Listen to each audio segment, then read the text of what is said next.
It was the 1720s in Eastern Europe, and a strange mass hysteria was gripping the populace. Despite the Age of Enlightenment seemingly replacing the superstition of the medieval era, people had suddenly become convinced that the dead were rising from their graves to feast on the blood of the living. This had been sparked by the 1725 account of an undead Serbian peasant named Petar Blagojevich, who is said to have risen from his grave and walked to his son's house to ask for food. His son later turning up dead with all the blood drained from his body after he refused his undead father. People, from the lowly farmers to the high-ranking officials of state and clergy, suddenly became obsessed with disinterring the graves of the recently passed to search for any signs of abnormality such as lack of decomposition. They would then drive a wooden stake through the corpse's chest for safe measure. This mass panic of the undead lasted for at least a generation throughout Europe. From this controversy arose the legend of a brand new type of monster, the vampire. While similar myths of blood-sucking demons had emerged in Persian, African, and Chinese civilizations, our modern perception of the vampire comes to us from 18th century Europe. But it wasn't until the next century where that perception began to take shape. The rise of Gothic literature allowed the vampire to become a literary staple, from the epic poetry of Lord Byron to the sensationalist Penny Dreadfuls. But it wasn't until the tail end of the 19th century that we got the granddaddy of all vampire literature. Bram Stoker's Dracula is the seminal piece of vampire fiction that originated most of our modern notions of the genre. It is Gothic literature in its most classic sense, less reliant on actual scares and more focused on building creeping dread, seeing the human characters slowly piece together the knowledge that the seemingly affable Count Dracula they are dealing with is actually an ancient and monstrous creature of evil. In spite of the novel being notoriously hard to adapt, the character of Dracula lived on through adaptation. Thanks to the source material being public domain, there have been multiple interpretations of the Count for centuries, from the classic blood-sucking aristocrat, to the tragic villain taken in by dark forces, to the beleaguered family man dealing with his extended family's bullshit. Blah, blah, blah. I do not say blah, blah, blah. And then, there is the anime interpretation of him. Oh, sweet lord, there is the anime interpretation of him. Condemned to exist eternally, unliving but undead, and tormented by mortal passions, he is known as Dracula.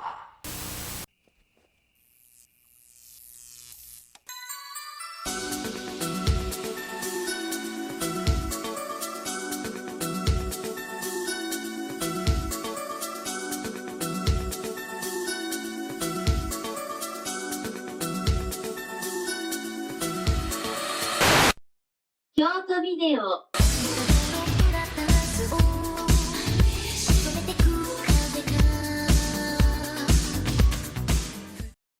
My true identity is revealed in the mirror.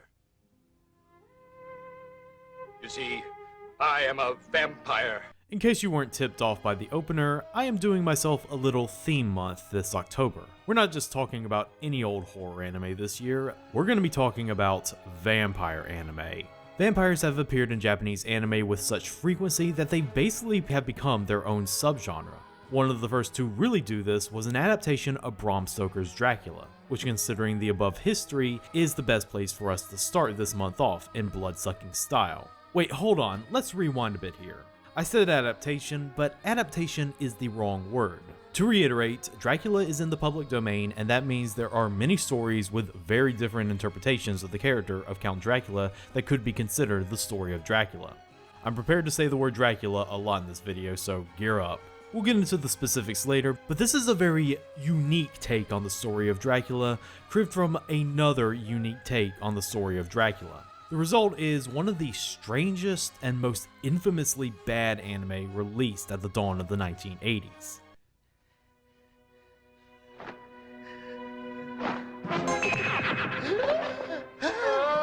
It's one of those bad anime that's so bad it has actually escaped the confines of otakudom and into the passing knowledge of horror movie fandom and beyond. And for good reason. I mean, look, Dracula is eating a hamburger in this movie. Count Dracula in all his finery is chowing down at McDonald's. If there is one thing this film is known for, it is this singular image. And even that barely gets into just how baffling this anime is and why it is an eternal staple of bad anime nights for those in the know. It's a strange tale, both this anime and how it got made. And we're gonna really embrace the wackiness that causes this supposedly dramatic and tragic tale of revenge and anti-villainy to not be taken seriously at all. Light a candle and settle into your coffins, kids. This is 1980's Dracula, Sovereign of the Damned. What is this power? Dracula, Sovereign of the Damned begins not with a book, nor even a manga, but a comic book. A Marvel comic book, to be exact. Before they were known as Disney's most harvested IP farm, Marvel Comics was a comic book company. Having evolved out of former companies Timely and Atlas Comics, Marvel had been pumping out popular superhero comics with regularity for most of the 60s. By this point, it was the dawn of the 70s and the company was looking to branch out beyond Caped Crusaders. It was the best time to do so since the Comic Code's authority was now loosening their regulations. In the 50s, a moral panic surrounding comic books led to the establishment of the code, which had put a ban on stories involving vampires, zombies, werewolves, and other monsters, thus pretty much killing the horror comic genre dead. However, in 1971, the code was beginning to lose regulating power and soon made the following provision. Vampires, ghouls, and werewolves are allowed when handled in the classic traditions such as Frankenstein, Dracula, and other high-caliber literary works by Edgar Allan Poe, Saki, Conan Doyle, and other respected authors whose works are read in schools around the world. Marvel took advantage of this newfound freedom by deciding to commission a comic starring their own version of Dracula. They couldn't make him a superhero or supervillain since they already had a vampire-themed Spider-Man villain named Morbius. Yes, that Morbius. I am Venom. So they opted for a straightforward horror comic, with Count Dracula as the villain protagonist, under the title Tomb of Dracula. Releasing its first issue on April of 1972, the series suffered from a lack of direction in its first issues. It went through 3 authors before future comics legend Marv Wolfman came on board and straightened everything out in issue number 7. Lasting for 70 issues over the course of 7 years, Tomb of Dracula was focused on Dracula's exploits in both the past and present, sometimes dealing with a group of vampire hunters led by the wheelchair-bound Quincy Harker, or warding off an even greater supernatural evil. The comic featured crossovers with superheroes such as Doctor Strange and Werewolf by Night, but what the comic series is most known for today is being the introduction of the half-vampire vampire hunter, Blade. And considering that this is the 70s, he's very much dressed the part. But the real question on everyone's minds is, how did this comic book series wind up in the hands of Toei? In the late 70s, Marvel publisher Gene Pelk visited Japan to make a deal with Toei. Toei and Marvel had recently done business with each other in licensing the short-lived CBS live-action Spider-Man show for Japanese television. That show exploded in popularity amongst Japanese kids, and Toei wanted more to capitalize on the craze. But since only 13 episodes were made, Pelk penciled up a 3-year partnership between Toei and Marvel that the former could utilize their properties to create their own shows in their own way. You can probably guess where this is going. Aside from the Spider-Man Sentai show, where we saw the web-slinger pilot a giant robot, Toei also produced other Sentai shows under the Marvel copyright, Denshi Sensei Denzaimon and Taiyo Sentai Sun Vulcan, the latter of which Stan Lee tried and failed to bring over to the States 15 years before Power Rangers. But after those projects, which didn't involve any Marvel characters at all really, Toei wanted to now use the Marvel deal to fund an anime film. This time, they would be using a Marvel character, albeit an unexpected one. We don't know why Toei specifically chose to adapt Marv Wolfman's Tomb of Dracula series. The comic book series had no print run in Japan, unlike Spider-Man, and even in the States, Tomb of Dracula was more of an underground cult hit if anything. My theory is that the comic had recently just come to an end around that time, and Toei assumed that it was the best to adapt to a feature film because it had a definitive ending. Also, there were a few homegrown Dracula movies making the vampire a known commodity in 1970s Japan, so I'm pretty sure that helped. Dracula, Sovereign of the Damned, or The Emperor of Darkness, The Vampire Dracula as it is known in its home country, aired on August 19, 1980, in prime time as part of TV Ashi's anime variety program Popular Anime Parade. What little I could find suggests that it did garner some significantly high ratings, or at least high enough for Toei to repeat the venture next year with a straightforward adaptation of Mary Shelley's Frankenstein. In some weird and sick way, Dracula, Sovereign of the Damned is a landmark film. It was the first animated movie based off a Marvel property. It marked a significant exchange of ideas between American and Japanese culture industries, and it is probably the only animated Marvel adaptation in existence with a nude scene in it. But does any of that redeem the film critically? Oh. Huh? Power? Power? I'm just an ordinary mortal. I have no special powers. You must be mistaken. One thing I should spout off before we get right down to it is that this was not an anime produced by a studio of nobodies. This was Toei.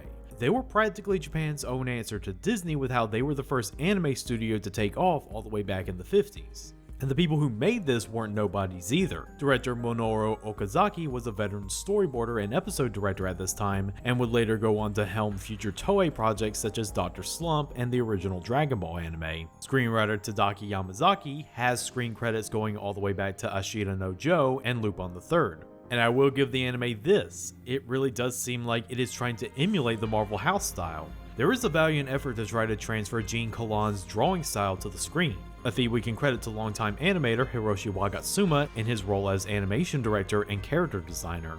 The anime also manages to grasp a sorta gothic atmosphere appropriate for the source material thanks to the art direction of Hidenobu Hata. I say all of this praise because it prompts me to ask the question of, why does this anime look like total ass?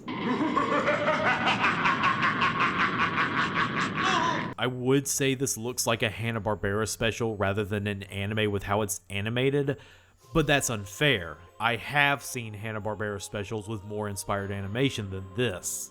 The animation in Dracula, Sovereign of the Damned is the kind of animated product whose priority is staying as stringently on model as it can be, even if it means stiff and unnatural character acting. Because the animators are trying their damnedest to not break model sheets, it makes the characters move more like puppets if anything, resulting in moments that would be exciting looking rather silly. What are you doing? Hey, knock it off. Hey, Well, sillier. But it's not as if anime from before Dracula looked any better. Even highly influential anime were operating on less than stellar budgets. But the difference there being that they relied a lot more on interesting storyboarding to make up for the animation. With Dracula, Sovereign of the Damned, something about the storyboarding feels rote.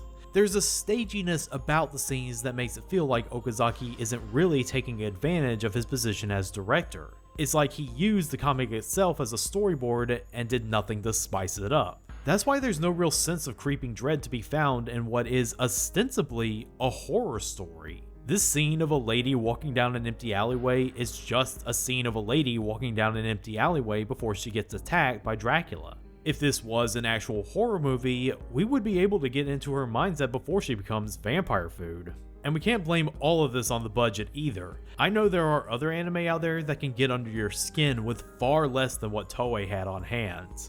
If anything, Sovereign of the Damned is stuck in a dated mindset when it comes to an animated product. At a time when other studios were making great leaps forward into storyboarding and animation, this anime feels like it came out 5 years too late. Probably doesn't help that straightforward horror anime hadn't really been done all that much up to that point, so the staff could have been flying blind. It's as good an excuse as any for scenes like this.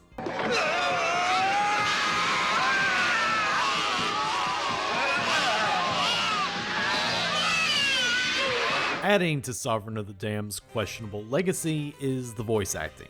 Now there's not much to really say on the original Japanese, other than Kenji Utsumi as Count Dracula does give the role some gravitas.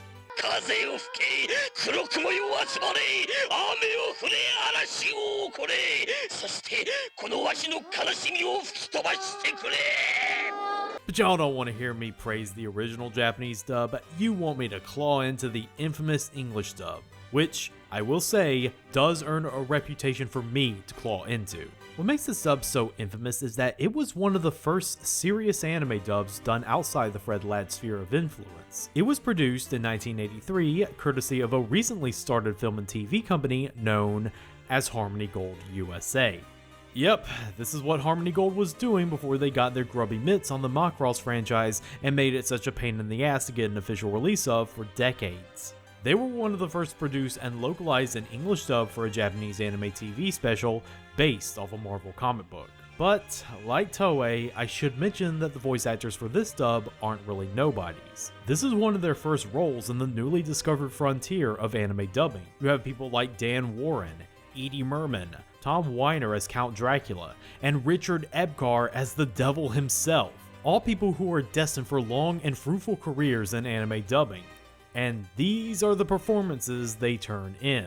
You betrayed him by committing yourself to a blasphemous marriage with a mortal woman. Forgive me, my darling Janus, but I can't go on. No! No mistake. You have it. An awesome power. Let me be clear that I do not blame the actors in any way. To me, this dub is bad in a very specific 80s to early 90s kind of way. This is a point in history where distribution companies hadn't really figured out voice direction and localization for anime yet. Therefore, all the voice direction is completely optimized towards making sure the line readings fit the lip flaps. So what you get is a voice actor who clearly shows they have acting chops, but being forced to deliver their lines in such an overly precise manner because it needs to fit the lip sync. This is especially problematic in an anime film where there is a lot of acting! Our baby is dead, and you can't bring him back to life by spilling these people's blood in revenge. Hear me with the human heart that I know beats within you, Dracula. No more killing, please! And this is very true for Weiner as Dracula, since that is a role that demands a vocal performance that is like screaming to the heavens. But he is chained to the direction, and that allows him to only do so much. And that must be why you were revived, so you could use my own powers against me.